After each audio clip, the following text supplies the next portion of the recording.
Hi mga idol! Bago tayo magsimula, isang paalala muna. Ang kwentong ito ay isang fanfiction lamang na isinulat ni Breaker Dreamer at wala ito sa tunay na kwento ng slamdunk o anime. Tayo na, simulan na natin. Nang makatulog na nga ang dalawa dahil sa mainit na naganap sa pagitan nila, nakangiting pinagmasdan ni Aki si Sakuragi na mahimbing na natutulog sa kanyang tabi. Napakalapit nito sa kanya habang mahigpit na nakakapit sa kanyang katawan.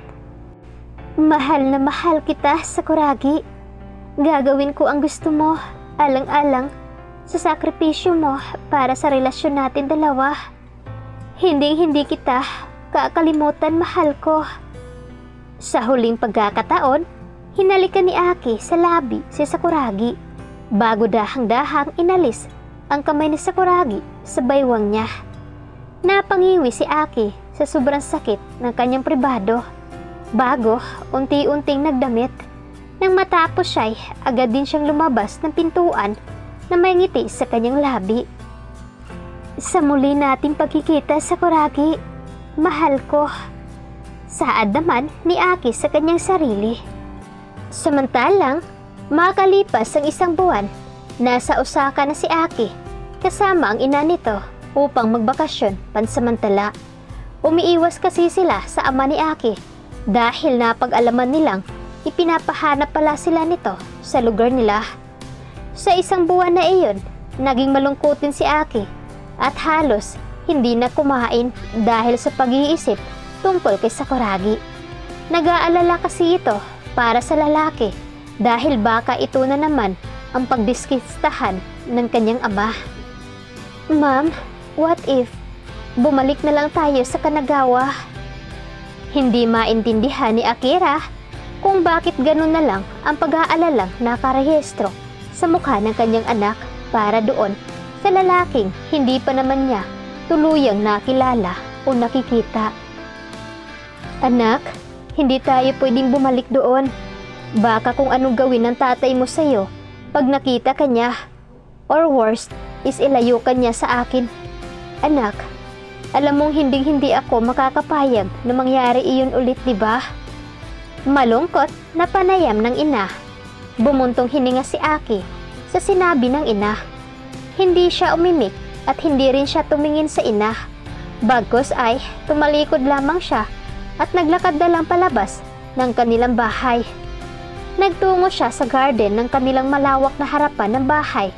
May swimming pool rin sa likod na inakala ng ina hindi ito makakaramdam ng pagka-bored, subalit kabaliktaran niyon. Sa ilang araw na nagdaan, unti-unti ring napapansin ng ina ang pagiging moody ng kanyang anak. Nawawalan na lang ito ng gana minsan at bigla na lang pagsusungit kahit wala naman dapat ikasungit. Nahuli rin niya itong kumakain ng strawberry at mangga sa umaga at hapon. Sa isang buwan na iyon, hindi na malaman ni Akira kung ano ba talaga ang nangyayari sa kanyang anak. May isang katanungan na sumagi sa isipan ni Akira at iyon ay sinisigurado niya habang pinagmamasdan ang anak. May sintomas din na nahihilo ito at nagduduwal tuwing gigising sa umaga. Alam na alam ni Akira ang ganyang sitwasyon, kaya imposibleng magkamali pa siya sa hinala niya. Gustong kumprontahin ni Akira ang anak at diretsahan itong tanungin sa bagay na iyon, subalit nagdadalawang isip siya kung paano bigla na lang itong magalit at magdesisyong umalis. Samantalang, mag-isang oras na sa labas si Aki, kaya sinundo na ito ni Akira. Nagdala siya ng blanket na nagbabaka sakaling nakatulog ito sa duyan na nandoon. At tama nga, nakatulog nga ito. Kinumutan nito ni Akira si Aki bago hinaplos-haplos ang kanyang buhok. Naaalimpungatan si Aki at dahan-dahang binuksan ang mata.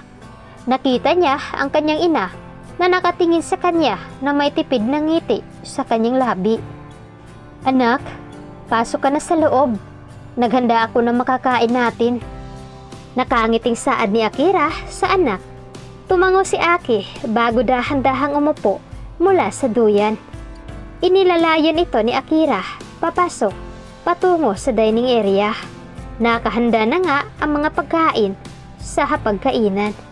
Kaya umupo na si Aki hanggang sa masuka-suka itong nagmamadaling tumayo patungo sa lababo at nagduwal.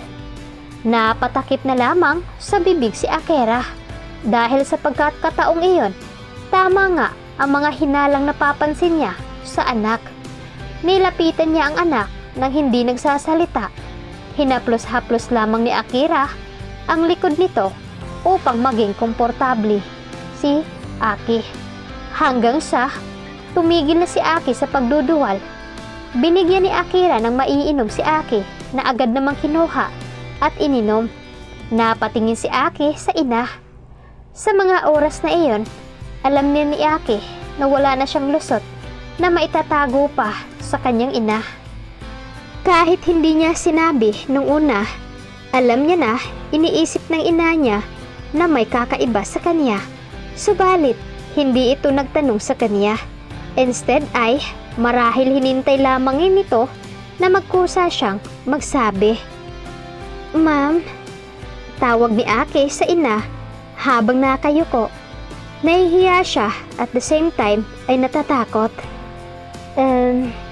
Malambing ang boses na tugon ng ina. Unti-unti namang tiningala ni Aki ang ulo bago tiningnan ang ina na naluluha na. "Ma'am, I'm so sorry po. Nakagawa po ako ng isang bagay na alam kong ikakagalit niyo ni Papa. Alam ko na hindi ko dapat ginawa iyon o nagdesisyon na gawin iyon. Subalit, hindi ko iyon pinagsisisihan na nangyari iyon." Naiiyak na sabi ni Aki. Hinawakan ni Akira ang kamay ng anak bago ngumiti ng matamis. Kahit hindi mo naman sa akin sinabi, ay nahahalata ko naman sa kilos mo, anak, na may nagbago sa'yo. Alam mo, masaya ako dahil kahit nagkalayo tayo ng napakatagal na taon, ay may blessing na agad na dumating sa akin. At iyon ay ang makasama kayo. Mangiyak-iyak na saad ni Akira sa anak. "Ma'am, I think I'm pregnant." Garalgal ang boses na saad ni Aki sa ina. Tumango ang ina habang nakatingin sa anak na lumuluha.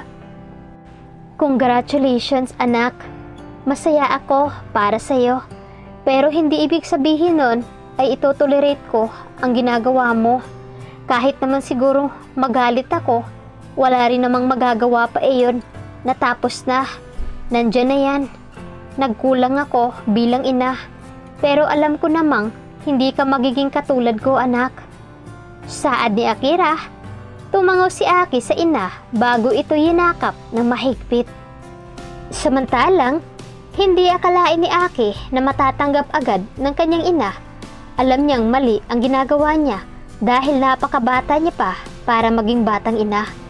Pero ni isang beses sa kanyang isipan ay hindi niya iyon pinagsisisihan na nangyari iyon sa kanya. Nandoon ang sobrang saya habang iniisip na totoong magkakaanak na sila ng taong pinakamamahal niya. Subalit, malayo ito at wala na marahil pakialam pa sa kanya. "Anak, may plano ka bang ipaalam sa ex-boyfriend mo na nagdadalang tao ka?" Tanong ng ina. Hindi sumagi sa isipan ni Aki na gawin iyon. Subalit, tila nagkaroon siya ng dahilan para gawin ang sinabi ng ina sa kanya. "Siguro po, kapag naging okay na po ang lahat. Natatakot po ako sa kalagayan ng anak ko, Mami." Sagot ni Aki sa ina. "O sige, kung ano man ang magiging desisyon mo sa buhay, ay susuportahan kita. Sabay nating palakihin ang anak mo na mabuti at masaya. Ako ang tatawaging best lola mami in the world." Saad ni Akira sa anak. Tumawa naman si Aki sa naging panayam ng ina bago tumungo bilang pagsang-ayon dito. Nagpatuloy ang dalawa sa pagkwikwentuhan habang kumakain. Masaya silang dalawa nang mahinto sila bigla nang may kumatok mula sa pintuan ng kanilang bahay. Nagkatinginan ang mag-ina, tumayo naman ang ina ni Aki bago sinabi sa anak na siya na ang magbubukas ng pintuan. Ilang minuto narinig ni Aki na paparating ang yapak patungo sa dining area. Nang tingnan niya kung sino iyon, ay napatayo siya. Sino nga kaya ang bisita dito ni Aki?